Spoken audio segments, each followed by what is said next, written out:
So today I'm doing a little bit of tool maintenance. I'm having some issues with my thickness planer and feeding the material through. That's failing to feed though, so I'm thinking that either there's a resin buildup on there that I need to clean off, or maybe the table itself is not perfectly flat. We'll take a look and see if I can fix this in a minute's worth of real time.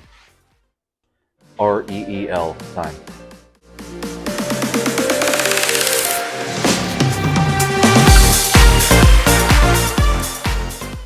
While I have this apart, I'm going to go ahead and switch out these planer blades.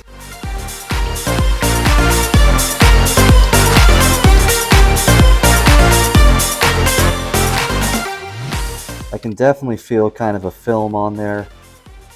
I'm going to go ahead and clean those up with some mineral spirits, and then we'll give it a shot after that.